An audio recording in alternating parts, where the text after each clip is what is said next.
0 return and play, and here's our two parts. Just the guitar,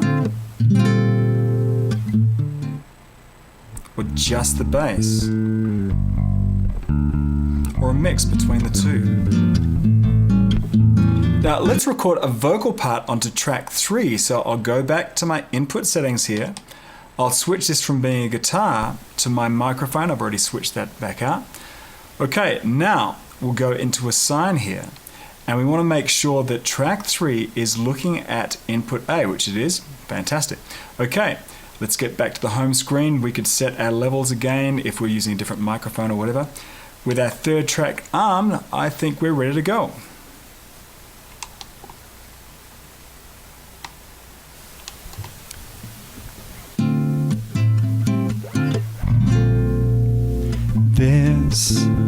This is my lead vocal, and this is the part that I messed up. Now if you wanted to re-record your vocal, then just return to 0 and then just record again with no tape to wear out. Just repeat as much as you like, as much as necessary, just to get to your best take. Now from time to time you'll want to re-record onto sections of your tracks or punch in. Obviously I messed up in the middle of the middle section of my vocal. Let's fix that with a punch in. With our third track still armed, we'll go back to the beginning. I'll hit play and we'll listen to that. But as soon as I come to the part where I want to replace it, I'll hit record to punch in and then hit play to punch out. So here we go. So this is all the recorded vocal right now. This is my lead vocal, and this was the part that I messed up. Back out. Great, so let's play that back.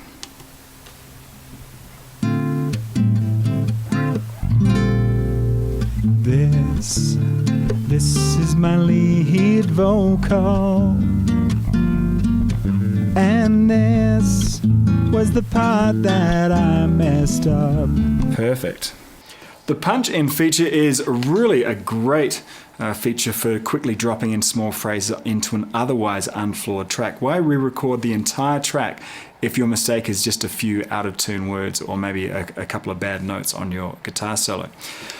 Now let's finish up this section by looking at bouncing, which is the process of recording a number of tracks onto another track.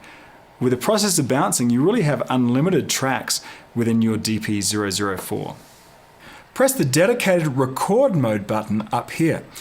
Okay, so here's the deal.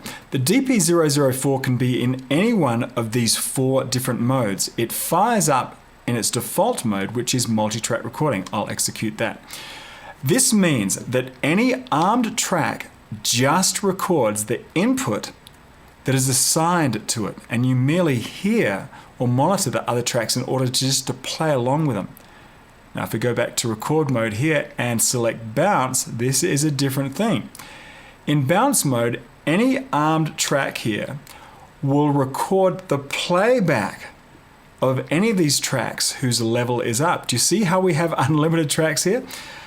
Now, on a traditional 4-track recorder, you would need to have an open track to bounce onto. In other words, you would bounce tracks 1, 2, and 3 onto an empty track 4. Seeing the DP-004 is a completely digital recorder, it does some kind of cool voodoo in the background to allow you to record all 4 tracks onto a single track if you want the result to be in mono, or 2 tracks if you want the result to be in stereo.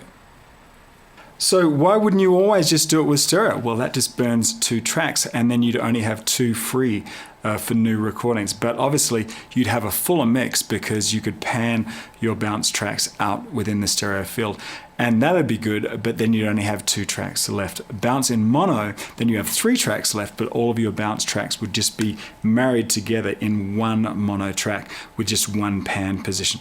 It's really your call. Just arm the tracks you want to bounce to, then any tracks that are brought up, their levels are brought up, will be recorded onto these armed tracks, or just a single track if you like.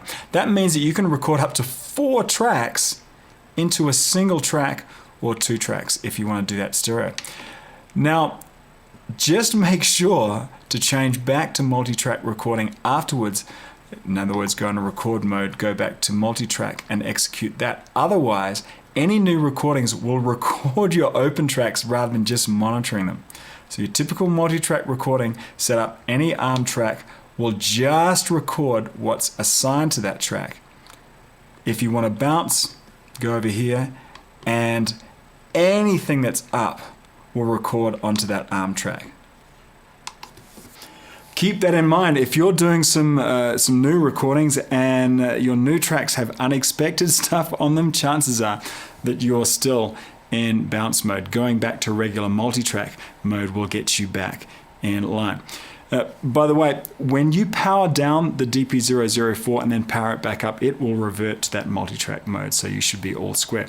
And one thing to consider when bouncing, once you bounce the tracks and then re-record over those open tracks, your original tracks will be gone forever. You might want to export them out through USB, maybe keep them as safeties if you don't like the mix of your bounce tracks. We'll learn how to do that a little bit later on. Now, from what we've learned up until now, you can easily make some recordings using mic inputs, a special high Z guitar input on the side, using that switch on the side panel, and also do some overdubbing, punching in and bouncing. Let's learn how to do some track editing.